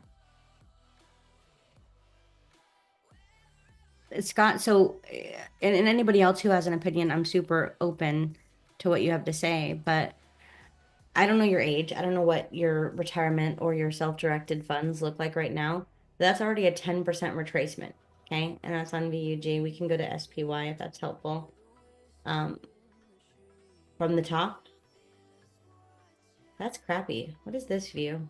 Is there a better one? Hold on. There's gotta be a better one. SPY all. Let's try that. There we go. Better. Much better. This is already a 10%. Well, that's 7% retracement. To kind of give you an idea. That's a 7% retracement. So we're talking the potential of pretty far down. That's only 30. It's only a 30% retracement. Are you going to hold and watch your in portfolio evaporate 30%? And that includes your crypto one, your stock one, or everything else? What's your plan? And if you're going to move it, what are you going to do with it? High yield savings suck. Treasury bonds aren't that high. Real estate, then what? Okay. Like that's going to go down too in value if we have a crash or not. Who knows? I'm not the guru there. Yep, it's a rough market out there. So if you are to withdraw, where are you going to put it? And if you withdraw here, and let's say you close with a loss, and that's what I think people do wrong in their long-term portfolios, is they're up, they get scared on a pullback, so they close at a loss, and then they're like, oh my gosh, it's moving again, so they buy, and they're like, oh, I told you everyone I was right, and then they close, maybe a net break even, a net gain, but not by much. That's a bad cycle to be in. Go read the book, Simple Path to Wealth. If you don't have a good strategy and a reason to close and exit the market for your crypto and your stocks right now, which this is where I'd want to lead Jonathan's question. If it's up to me, I'd want to lead it to, if you don't have a strategy that makes your money grow greater than the potential of this, including the retracement, I would say leave it put. And I can't give legal or financial investment advice, period. It's not advice. It's just my opinion of what I would do. Leave it put. Because if you're going to take it out, the cost of moving it, there's costs involved in all that. There's costs involved in withdrawing. There's not a lot of other places, unless you're going to get into big time real estate or something, where you're going to get greater than that, percentage of gains, right? So for me, depending on your age, unless you have another strategy, you get to buy something you already own on sale today for 7% off. That's how I would look at it. If you're looking at Bitcoin, I do think we're going to keep going down. By what degree? I don't know. I do not know. Check that out. We marked this level up a while ago, and this is the level we just hit. Different chart, same concept. We pulled all the way back up. Beautiful. I do think we're going to go down, but since we don't know by how much, as of today, the stuff you want is on sale. So go buy it. That's my kind of how I'm looking at it personally. But unless somebody else has something to add, like Jonathan, I know we need to talk about cold wallets, cold storage, but yeah. You've made oblique references to time horizon, but it's worth mentioning, Yes, if you're young and you got assets out there, don't worry about it. Let it ride. Unless there's a major reason to be rotating out of something. It's always possible that Bitcoin will go to zero. It's a possibility. It's the same with any stock. So being all in Bitcoin is not going to be the most stable way to hold your value, so diversify. It can be a portion of your portfolio, but diversification is what helps keep you alive. And if they're not overly correlated, you can be in some, a dividend ETF or dividend stocks for part of it for stability. There are ETFs, dividend ETFs based on treasuries. That's another way to go. It's just not going to be as correlated with equities. Annuities are another way to go too with that, Scott. I agree with you. We're about the same age. Once you get annuities locked in, they're guaranteed for so long. And you got time to watch them grow, and if they start to move them around. as you get to certain maturity dates on them. And I've been watching some interesting videos about high dividend yield ETFs, super high dividend yield, things like 50%, 100%, 150% annual yields. The problem is that they erode value. And so if you're trying to live off of dividends, it's eventually going to run out of gas because the equity value keeps going down. But if you adjust for dividends and reinvest those dividends, some of them look pretty attractive. What are you guys' thoughts on people who maybe be closer to retirement or almost retired or physically retired, and they're trying to invest, but they never built a portfolio ahead of time, prior to their retirement, or, they're getting low on funds because the 401k maybe didn't do as well as what they had, or maybe took a hit, et cetera, and they're trying to find some sort of buffer. I have some things on that, Jonathan. So like I'm a very big advocate of it's easier to go out and find a way to make $20 than it is to save $20 in your daily spending. And I believe that like through and through. Excuse me. Like there are so many side hustles and you can go Uber. There's so many things you can do, freight businesses. There's so many things you can do to make an extra $100 or $200 a month. It's easier to do that than it is to cut all of your bills. And I do think you should cut all your bills. So call the insurance, negotiate on your insurance, limit the cell phones and all the streaming plans you shouldn't be watching anyways. Like I do think you should reduce your monthly nut, like Scott would say. That's obviously a step, but find a way to go bring in an extra 250 or 350 a month. It doesn't have to be some astronomical number. And I know that feels like it's insignificant, but if you save $200 a month by canceling some crap you didn't need, and you earn an extra $200 a month, that's a $400 difference. You take that same $400 and that same money and you invest it and you just keep investing it. It's going to be a long process because if let's say you're 40 or 50, it's not timing the market, it's time in the market. You should read that book, Simple Path to Wealth. It's a great one. There's no way that you're going to make up for 20 years of missed compound interest, right?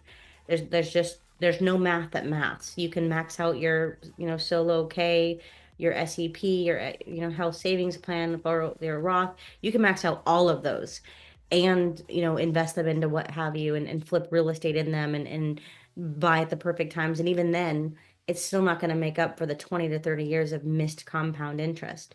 So because you can't make up for that, the next step is after you create that first buffer is we're not paying any debt because debt is 20% and the market that you're going to get any returns on is 3 to 12%. So we're not paying interest on debt. We pay that off first. We invest second and we keep finding ways to build a little bit more income. And that's easier. It's easier to me, but there's no way to do it without that, especially not in today's world. You need to be producing new income streams one way or another. I don't care what they are, but that's what you would be investing in. And that's not the sexy answer for somebody who's 45 and wants to retire. But if you don't have 1.8 or 3.3 as your whatever your walkaway number is based off of what your monthly nut is, and if you still have a mortgage and how nice of a car you want, you can live off the dividends even if the market's crashing. If you have like 1.8 and you only need like 120,000 a year, like if you can live off of 120,000, you only need 1.8 to retire. Like it's not a huge number, like it's not a huge amount, but depending on when you started, it's a big difference. So you need to find a way to create that extra income so you can invest the 70 to 80,000, create those side hustles or whatever. And that's what I would be doing. Sad as it sounds, Miss Jenny, but you're 100% right. Most people don't realize that there's a sacrifice of self that comes into play at a certain time. And if you're going to survive, you're going to have to go out and get creative in your mindset. And if it means going to Home Depot and working part-time, Home Depot, they got a very good stock plan that you could invest in as well as work there. So, I mean, there's other options, but most people don't realize and don't want to look at it. I'm retired. I'm not going to do anything else. Yeah, you better put something behind that. So you're 100% I know a multi-millionaire who worked at Home Depot. Like, ready? I said multi-millionaire who never started their own business, They took all the stock options with Home Depot. They started as a floor person, went to a manager. Like, don't get me wrong, he ended up in a six-figure salary, but he is a multi-millionaire, like a little less than 60, because he worked there 35 years. Yeah, yeah, Yeah, I can my believe it. ex-mother-in-law worked at the phone company and took every stock option plan and you know, went through multiple splits, stayed with AT&T after the split up between the Bell system, and she ended up a multimillionaire. That. Awesome. And thank you so much for those responses too. Those are very helpful. I think could be very helpful to people. Depending, what I know we're all in different situations and journeys in our life. Picking back on what you guys just said about those people who are employed by those companies and end up being financially free or having a substantial amount of money. That's why I go back to the 10-year, 15-year outlook on any sort of asset that you're physically invested in. If you go down and I think I've said this in the past, if you look at a lot of different stocks, just pick like good Come on. companies, Hey, right? pick a company real quick. Come on, let's do this. Okay, let's go with Wingstop. Wingstop? Okay. Who likes chicken wings? I got Noah chicken wings last night, way late after soccer practice. He's a baddie, by the way. Well, I Uh, can't because he's a let's see girl. how far. What's the farthest back you can go? If we can do 10 years, let's just do 10 years. If you can pull up a 10 year on Wingstop, I'll do 5. Is that okay? that work. That's more. We got it. All right. So Is it what was dynasty? the price that we started off with in that 5 year mark? So in 2022, we were pretty low. Let's go back to two. We also know 18 is a crazy year, but here we go. This is 2018, so this is 2019, 2020. There we go. This is So where if you were an employee at Wingstop and and you worked for them that 5 years, you just took like what 10%, or let's be a little bit more aggressive. Let's say you took 20% of each of your paychecks and put that on there. Let's say roughly each week, maybe that's about $100 that you have to invest in there consistently. $100. How many weeks in the year? Is it 36 weeks or what? How many weeks are in the year? 52, Jonathan. Oh wow, so off. Wow, It's okay. You hear my my math math. in public. Go ahead. So that's 5K that you would have had that you could have had invested. Let's shorten it down to like 4K each year over a 5 year period, and you have different ups and downs. So obviously you won't you because you're doing it over a 5 year period, but that 4K times a five, that's 20,000 that you would have saved over that 5 year period. And a big portion of that, let's say maybe half of that, would have received the majority of those gains. What was the percentage that you would say, Jenny, that this stock has gained from that 5 year period? Let's find out. Let's measure. So we said somewhere around in here. Oh, come on, girlfriend. That has went up 300%. And that's not compound. So this looks like 300, but it's compounding over time. So it's much more complex than that, but it's a lot.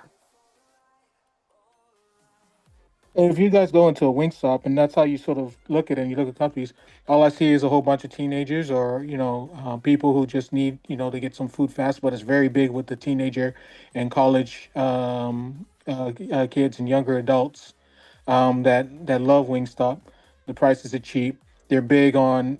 In America, we have this thing called football that everybody goes crazy about. So our sports is one thing, and that's a big dynamic that has consumers continually coming in and going to these companies. Home Depot, like we were talking about earlier, that's a need. People need to get materials for building these homes or maintaining these homes, etc. So my point is that if you just pick a few companies, you don't want to be too overly you don't want to have too many stocks, right? Because if you have a portfolio that's like 20, 30 plus stocks, assuming it's not an ETF or anything like that, then you're going to have a lot of ups and downs because some stocks may win and some may go down. But if you pick some strong companies and things that aren't correlated, whatever your investments are, and you just keep that in long term for a 10, 15-year period, that's how people are retiring. It's not that difficult. It's just a consistency, continually to do it and having your money work for you. I mean, if you put $20,000 in and you get a 5x on that $20,000, that's a substantial amount of money. And then if another opportunity comes into where you can get into another company that has some, upside, and even if you took a portion of that capital and you took like 10,000 of your 100,000 that you grew because you were consistent over that first 10 years, and now you have more money to play with, if that next company gets a 10x or 100x, boom, you've already made your 100,000 or $1 million based off of that. But it's just a consistency and sticking to that and finding a good company and putting in. You can go across multiple stocks, and there's multiple companies that there's Walmart's, Costco's, even Walgreens, different banks.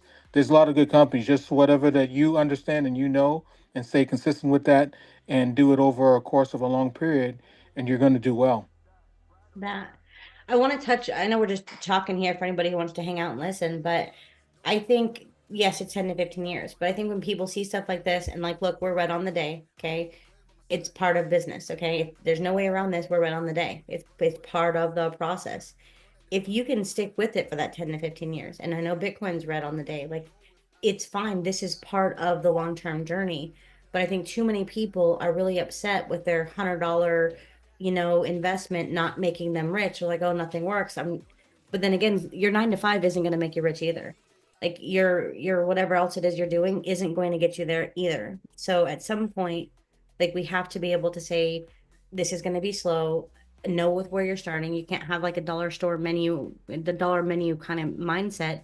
It's okay to be red on the day. It's okay to have red periods. QQQ is my favorite performing example. This huge period. I mean, they take 18 years or some insane number to recover.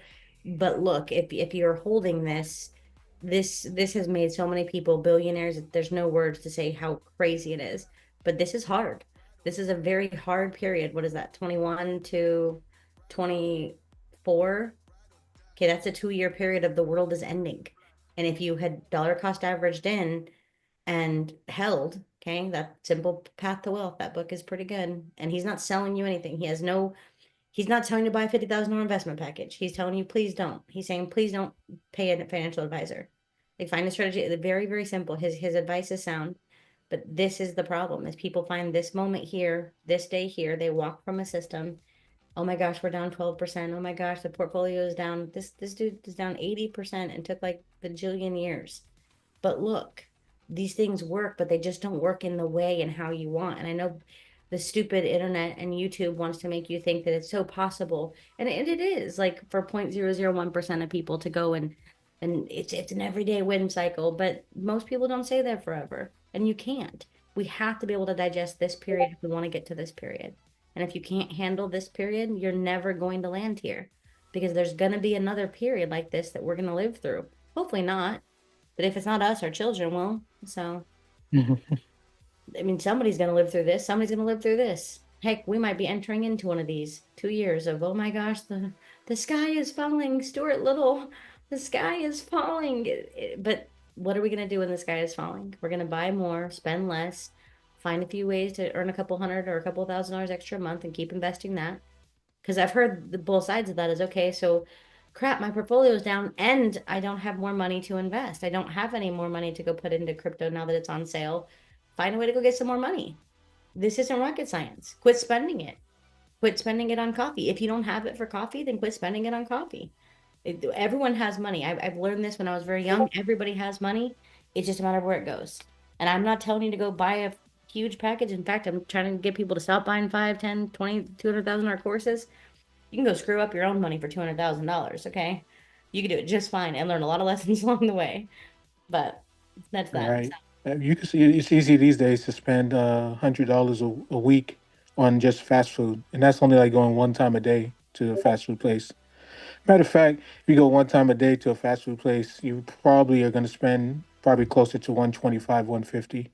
I don't know. We don't go to Zaxby's or fast food a lot. Our fast food go to is typically like Chick-fil-A. We don't eat a lot of fast food, but I got Noah, so I didn't buy anything for anybody but Noah. Zaxby's last night and it was like $18. He got one meal and a peach tea. That's about right. That's where a lot of It it is was at now. one meal and a peach tea, and it was like $20 almost. I was like, whoa. Yeah, I just $14 is a bargain these days on fast food. That's wild to me. Like I can go to a sit down nice, like not even a drive through for 20. I was surprised, but I don't go there often enough. I was just surprised. So yeah, guys, you're spending money, and sorry to be that person, but War on Debt, Danny Johnson. We did this when I was very young. Um, Dave Ramsey, we know that he's a speaker for the 98%. He is not a teacher for the 1%. But if you're not yet on your path, go to him first. He's got what is his called? I forget the debt ecosystem. I forget what his is called. It's debt warfare. I don't know, but he's got his debt snowball effect. You very simple process. Take your highest interest rate credit cards, pay them off. Please don't worry about paying off your mortgage if it's really low. It's not worth it. You can make more if you invest it. Pay off all of your debts. Have a yard sale. Eat from your freezer. Like it's all possible. I know this isn't the sexy, hey, you can buy a Lamborghini trading session. I'm sorry, but you can start with where you're at. You can DoorDash, you can tons of side hustles, you can plant microgreens and make like a couple of $1,000s a month. Great business if you're a guy, great business. Cody Sanchez definitely would agree. It's probably the number one thing to buy into right now. Anything freight based, huge. Um, Start some side hustles, have a yard sale. That's your first credit card paid off. Okay, you're gonna get a little part-time job, like Harold said. You're gonna be getting some benefits from Home Depot. Cool. Hey, you're gonna do this. You and your spouse are gonna buckle down on this. You're gonna call your insurance company and save $100, and you're gonna call them and tell them, "Hey, look, I need a better rate, or I'm moving." And sometimes they're gonna give you a better rate. Sometimes they're not. But you might be surprised what's possible when you fight for it and just get your finances in line. And that's the roadmap that I'd like to help people create is the real one. And then if you want the Maserati, go buy the Maserati. Like me, I don't want the Maserati. I have a certain number in my mind. It's close to 8 million. And that I have a hard time with that number because like, do I include the properties? Do I not include the properties? Like I'm trying to learn a little bit more on that world, but and that the only reason I want that much is so I can take care of all the people I love. And that's no active income included. That's where my number comes from. But my personal number is like literally 1.8 to 3. And me, walkway money is not very much because I've already built an ecosystem that's pretty stable. But sorry, now I'm rambling. Rambling as Naz is dropping. Well, let's go back to that. We'll take a look. I should have, would have, could have been in this, wasn't in this. Been watching it. Speaking of Zaxby's, the picture of that salad that I send you on occasion, that loaded salad is like $18. But it takes me all day to eat it. It's worth it. Not bad. Yeah, I was just surprised. It was like, I didn't know one person. I wasn't gonna eat there, but I was like, wow, okay. To pale in comparison, I did go to Dairy Queen last week and got a 6-piece chicken tender basket and a cheeseburger, and it was $23. I'm like, you can be kidding me. That's crazy.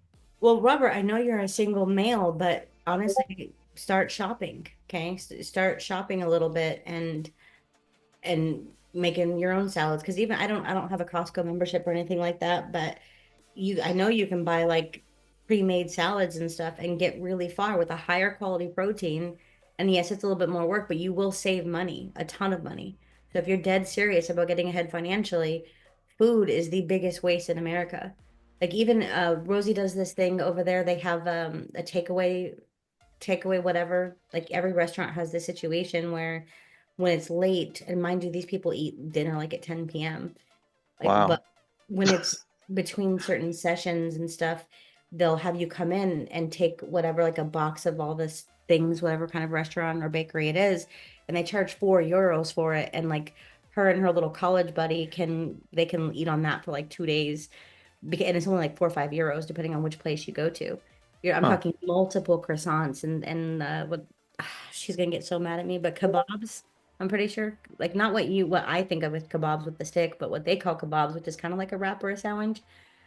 You're talking it's big enough to where you would eat that and the sides and stuff.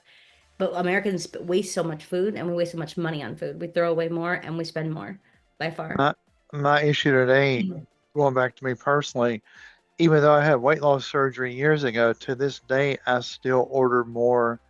I still end up throwing something out because my mind still hasn't made that adjustment. I still try to order to what I would think I can eat before surgery. It's still a battle every day to do that. Well, I get it. We have big eyes sometimes. So But okay, guys, that's it. That's all on the preachy thing. We do have a 4-hour video tonight. We're working on Streamlabs. Descript is being a punk. I'm just catching you guys up with all the process we have here. Yes, I said punk because it is being a punk. It is, I don't know how to fix it either. It's terrifying because it's such a worse process now. But we have another winner for 50K prop firm.